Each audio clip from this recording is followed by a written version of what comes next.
पंजाब में बढ़ता जा रहा है। तलवंडी साबो में बड़ा कोरोना ब्लास्ट हुआ है। एक साथ 126 नए मामले सामने आए हैं। 108 कोरोना केस मजदूरों से संबंधित है। जानकारी ये है कि सभी मजदूर रिफाइनरी में रोजगार के लिए आए थे। बठिंडा में अब कोरोना के केस 500 के पार हो गए हैं।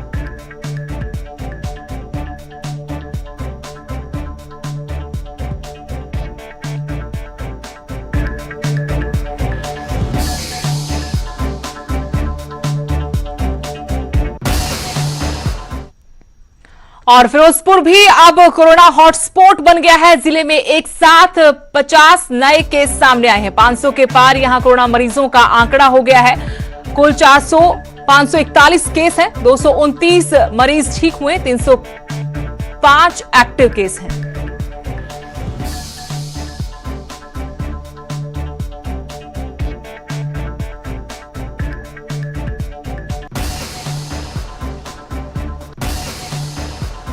करनाल से बड़ी खबर, जहां कोरोना से एक और मौत हुई है। 19 नए केस भी सामने आए हैं। 64 वर्षीय बुजुर्ग ने कोरोना से दम तोड़ा है। कल्पना चावला मेडिकल अस्पताल में इस बुजुर्ग का इलाज चल रहा था, लेकिन जानकारी ये भी कि बुजुर्ग कैंसर से भी पीड़ित था। करनाल में 12वीं मौत है, जबकि हरियाणा में 434 लोगों की कोरोना से जान गई है। सुबह मैसेज आया हमें कल्पना चावला मेडिकल कॉलेज से कि अमरीक सिंह नाम का पेशेंट जो कि 64 इयर्स का था और सिंगड़ा गांव का निवासी है, PHC सांवली का, उसकी रात को कोविड-19 से डेथ हो गई है, जो कि प्रोस्टेट कैंसर का पेशेंट था, जिसके लिए वो PGI चंडीगढ़ से उसका रेगुलर इलाज चल रहा था। और अब बात करते हैं कुदरत के कहर की। पांवटा साहिब में NH 707 पर भूस्खलन होने से रास्ता बंद हो गया। इससे लोगों को खासी परेशानियां उठानी पड़ रही हैं। ये रिपोर्ट देखिए।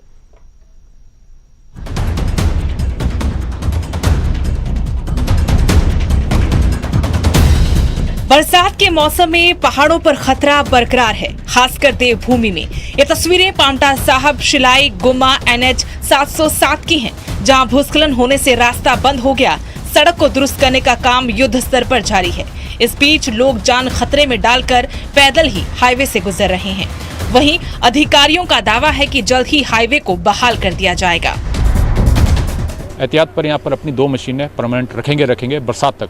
जब तक बरसात खत्म नहीं होती है तो 2 मशीनें यहाँ पर, एक पॉकलाइन और एक बिल्डोजर हमारा परमानेंट यहाँ खड़ा रहेगा, ताकि अगर कोई भी स्लाइड आता है या सेटल होती है तो इसको हम रेस्टोर करेंगे। कोरोना काल में सड़क बंद होने से लोगों को भी मुश्किलों का सामना करना पड़ा। लिहाजा पांवटा विधायक और ऊर्जा मंत्री सुखराम चौधरी खुद वैकल्पिक मार्ग का दौरा करने निकले। ऊर्जा मंत्री ने बताया कि सतोन भटरोग सालावाला मार्ग को 50 लाख की लागत से दुरुस्त किया जाएगा। साथ ही भटरोग खड्ड पर अगले 7 दिनों के भीतर पुल बनाया जाएगा। जो ये खड्ड है भटरोग में, उस पर जल्दी वैली ब्रिज बनाया जाए। उसके लिए पूरी तैयारियां प्रशासन ने कर ली हैं और 5-7 दिन में हम इस ब्रिज का काम लगा। बारिश के दिनों में हाईवे पर अक्सर खतरा बना रहता है। ऐसे में जरूरत है पुख्ता इंतजाम की, ताकि लोग बेखौफ होकर सफर कर सकें। पांवटा साहिब से राजेश कुमार, न्यूज़ 18।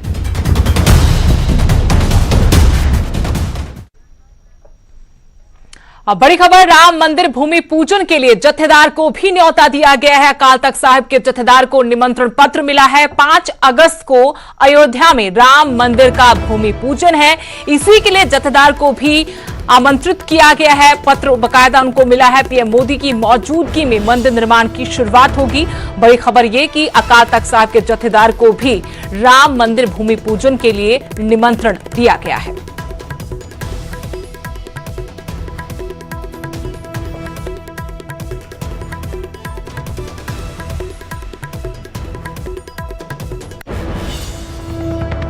राम मंदिर निर्माण से जुड़ी एक और बड़ी खबर, हरियाणा से सरस्वती का पवित्र जल और मिट्टी भेजी जाएगी। राम मंदिर निर्माण पर मुख्यमंत्री मनोहर लाल ने बयान दिया कि ये कोई राजनीतिक या सरकारी कार्यक्रम नहीं है, ये राम मंदिर न्यास का कार्यक्रम है। लेकिन हरियाणा से पवित्र सरस्वती का जल जाएगा और मिट्टी जाएगी।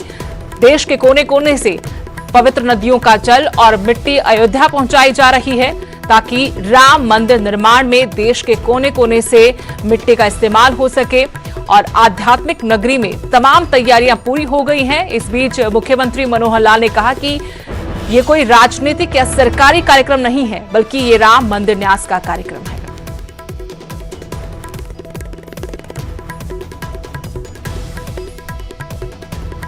और उनके जल, उनकी मिट्टी, इसको भेजने की बात है, आह्वान किया था। तो यहाँ से भी स्वामी ज्ञानानंद जी के माध्यम से हमने सरस्वती जो पवित्र नदी है, आदि बद्री से पवित्र जल, उसके उद्गम स्थान से पवित्र जल और मिट्टी, ये उनके माध्यम से भिजवाई है। आज वो लेके चले गए हैं। और यहां रुकेंगे छोटे से ब्रेक के लिए।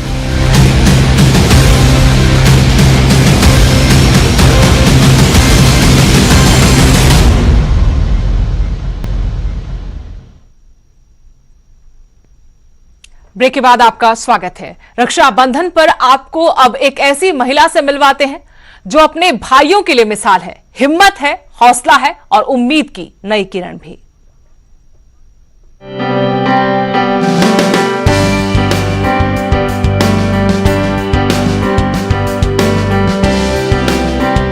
रक्षाबंधन के दिन भाइयों की कलाई पर बहनें राखी बांधकर उनसे रक्षा का वचन लेती हैं।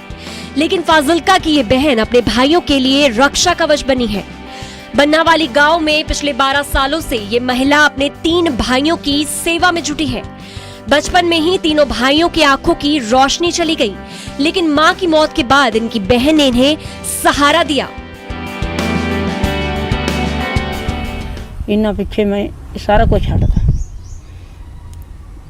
होर मैनू ठीक आ, मेरे कर्मां 'च लिखी सज़ा मैनू मिल गई।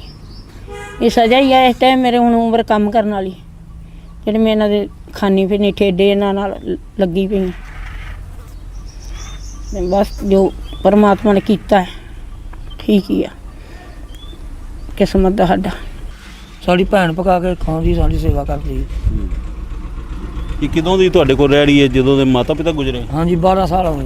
12 ਸਾਲਾਂ ਤੋਂ? ਹਾਂਜੀ ਹਾਂਜੀ ਹਾਂਜੀ 12 साल। तीनों भाइयों में सिर्फ छोटे भाई की ही पेंशन आती है, और वो भी महज 750 रुपए, जिससे किसी तरह घर का गुजारा चलता है। जबकि 2 भाइयों की मानसिक हालत ठीक नहीं है, लेकिन ना तो किसी ने इनकी कोई आर्थिक मदद की और ना ही मदद करने की कभी जहमत तक उठाई। ना कोई नहीं आया, ना सरकारी हस्पताल वाला, ना कोई भी नहीं आयागा। ਤੇ ਅਸੀਂ ਇਹਨੂੰ ਕਿੱਥੇ ਲਿਜਾਈਏ? ਰੋਟੀ ਤਾਂ ਪੂਰੀ ਨਹੀਂ ਦਿੰਦੇ ਹਸਪਤਾਲ 'ਚ, ਮੈਂ ਕਿੱਥੇ ਨਾ ਲੈ ਕੇ ਰੁਲਾਂਗੀ? ਦਿਲ 'ਚ ਕੋਈ ਰਹਿਮ ਹੋਈ ਪੈਂਦੀ ਹੈ। ਉਹ ਸਾਨੂੰ ਕੋਈ ਖੰਡ ਦੇਗਾ, ਕੋਈ ਆਟਾ ਵੀ ਦੇ ਜਾਂਦਾ, ਇਸ ਤਰ੍ਹਾਂ ਦਾਲ ਪਾਣੀ ਦੇਗਾ, ਉਹ ਫਿਰ ਮੈਂ ਇਹਨਾਂ ਨੂੰ ਦੇ ਕੇ ਤੇ ਵੀ ਖਵਾਈ ਜਾਂਦੀ। ਤੇ ਚਲੋ ਜਿਵੇਂ ਨੂਨ ਮਿਰਚ ਨਾ ਖਾ ਲਈ, ਕਦੀ ਕਿਵੇਂ ਖਾ ਲਈ, ਜੇ ਆ ਗਿਆ ਤੇ ਇਸ ਤਰ੍ਹਾਂ ਕਰ ਲਈਦਾ। उम्र के इस पड़ाव में भी इस महिला ने हिम्मत नहीं हारी। तीनों भाइयों के लिए उनकी बहन ही सब कुछ है। भले ही उनके आंखों से कुछ नहीं दिखता हो, लेकिन उनकी बहन जसवीर कौर हर मुसीबत में उनके साथ खड़ी है। भाइयों के लिए बहन का ये प्यार समाज के लिए एक मिसाल है। फाजिल्का से रंजीत सिंह, न्यूज़ 18।